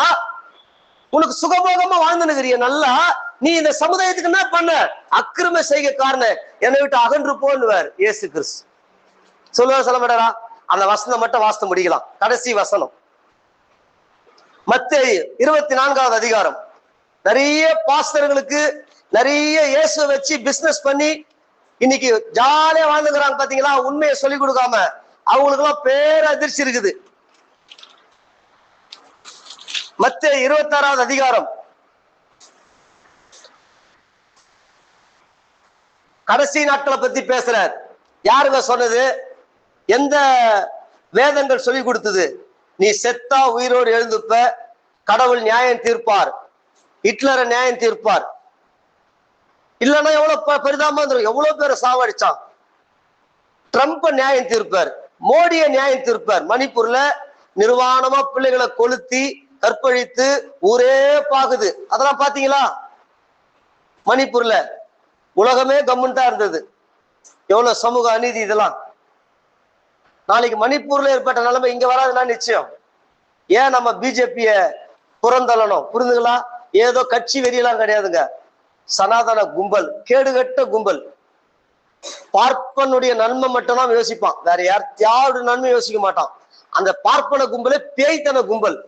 அது ஒரு சனாதன தீய சக்திகள். அவங்க பாருங்க, இப்ப இயேசு சொல்றாரு 31, 26, 31, 25, 31. அன்றியும் மனுஷகுமாரன் தமது மகிமை பொருந்தினவராய் சகல பரிசுத்த தூதரோடு கூட வரும்போது தமது மகிமையுள்ள சிங்காசனத்தின் மேல் வருங்காலத்தை பத்தி சொல்றாரு. இவ்வளவு அக்கிரமம் நடக்குது, அநியாயம் நடக்குது, இதுக்கெல்லாம் முடிவு இல்லைன்னு நினைச்சுக்கிறீங்களா? எல்லாத்துக்கும் முடிவு இருக்குது. எல்லாத்துக்கும் முடிவு இருக்குது. தாறுமாறா வாழ்றான், அவன் நல்லா தான் இருக்கிறான், நீதி நேர்மை ஒழுக்கம்னு பேசுறான், இவன் அப்படியே தானே இருக்கிறான். இதுக்கெல்லாம் முடிவு இல்லையா? கண்டிப்பா முடிவு இருக்குது. பாருங்க, சிங்காசனத்தில் அப்பொழுது சகல ஜனங்களும் அவருக்கு முன்பாக எல்லாரும் சேர்க்கப்படுவாங்க. அப்புறம் மெய்ப்பனானவன் செம்மறியாடுகளையும் வெள்ளாடுகளையும் வெவ்வேறாக பிரிக்கிறது போல அவர்களை அவர் பிரித்து செம்மறியாடுகளை தமது வலது பக்கத்திலும் வெள்ளாடுகளை தமது இடது பக்கத்திலும் நிறுத்துவார். அப்பொழுது ராஜா தமது வலது பக்கத்தில் இருப்பவர்களை பார்த்து, வாருங்கள், என் பிதாவினால் ஆசீர்வதிக்கப்பட்டவர்களே, உங்களுக்காக ஆயத்தம் பண்ணப்பட்ட ராஜ்யத்தை. இதுதான் ரொம்ப முக்கியம். இது ராஜாங்களுக்கு தெரியாது, சயின்டிஸ்டுக்கெல்லாம் இது புரியாது. என்னடா இது, இந்த உலகமே அழியப்போதான், மேல கூட்டு போறாராம், மேல எல்லா மக்களையும் கூட்டுவாராம், மேல ஒரு உலகத்தை ஆயத்தப்பட்டுக்கிறாராம், ரட்சிக்கப்பட்டவங்க மட்டும்தான் அதுக்குள்ள போவாங்களாம், இயேசுவின் ரத்தத்தில் கழுவப்பட்டு இயேசுக்காக வாழ்ந்தவங்க மட்டும்தான் அங்க போவாங்களா? மற்ற எப்படிப்பட்ட ஆளா இருந்தாலும் அதுக்குள்ள போக முடியாதான். இதுதான் ஜட்ஜ்மெண்ட் டே. இது சொல்லி பாருங்க, பிரைம் மினிஸ்டர் கிட்ட சிரிப்பாங்க. அதான் பைபிள் சொல்லுது, கிறிஸ்துவை பற்றிய சுவிசேஷம் ஞானிகளுக்கு பைத்தியமா இருக்குதான். அப்புறம் பாருங்க, அப்பொழுது ராஜா தமது வலது பக்கத்தில் என் பிதாவின் வாருங்கள், என் பிதாவினால் ஆசீர்வதிக்கப்பட்டவர்களே, உலகம் உண்டானது முதல் உங்களுக்காக ஆயத்தம் பண்ணப்பட்டிருக்கிற ராஜ்யத்தை என்ன சொல்றாரு? இந்த அம்மா ராத்திரி பகலும் ஜெபம் பண்ணியிருந்தாங்க. உலகம் அவங்களுக்கு தெரியாது, அவங்க பெருசா ஃபேமஸ் ஆகல, பெரிய பெரிய பாஸ்டர்கள் மாதிரி அவங்க தெரியல. ஆனா ராத்திரி பகலும் உலகத்துக்காக, மக்களுக்காக, சமூகத்துல இருந்து ஜெபிச்சவங்க, என்னுடைய சுவிசேஷத்தை போய் சொன்னவங்க, அவங்க தான் அன்னைக்கு அங்க சிறப்பிக்கப்படுவாங்களாம். ஏன்னா அவங்க செஞ்ச கிரியைகளை ஆண்டவர் புஸ்தகத்துல எழுதி வைக்கிறாராம்.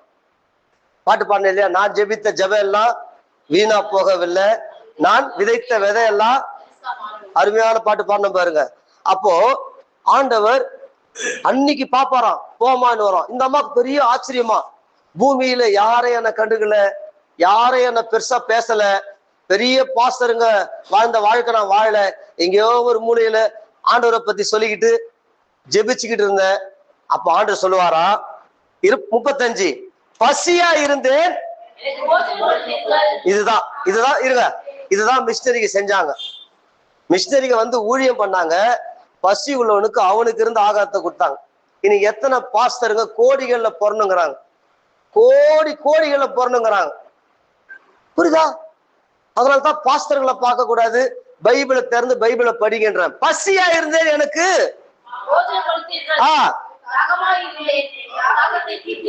அந்நியனா இருந்தேன், வஸ்திரம் இல்லாது இருந்தேன், வியாதியா இருந்தேன், காவலில் இருந்தேன். அப்பொழுது நீதிமான்கள், யார் இவங்க? இயேசுவின் ரத்தத்தால் கழுவப்பட்ட நீதிமான்கள் மட்டும்தான் அங்க நிக்க முடியும். தாறுமாறா வாழ்ந்த துன்மார்க்கன் இயேசுவுக்கு முன்னாடி நியாய தீர்ப்பில் இருக்க முடியாது, நித்திய நரகத்துல தள்ளப்படுவான். அதனால்தான் நாம கடவுளின் ஆலயம், நாம வந்து துன்மார்க்கனா ஓடிய வார்த்தைகள் பேசக்கூடாது, இயேசுவின் வல்லமையில இருக்கணும் சொல்றாரு. அப்ப பாருங்க, அப்பொழுது நீதிமான்கள் 37 அவருக்கு பிரதியுத்தரமாக, ஆண்டவரே, நாங்கள் எப்பொழுது உம்மை பசியுள்ளவராக கண்டு போதனை கொடுத்தோம், எப்பொழுது தாகமுள்ளவராக கண்டு தீர்த்தோம், எப்பொழுது உம்மை அந்நியராக கண்டு.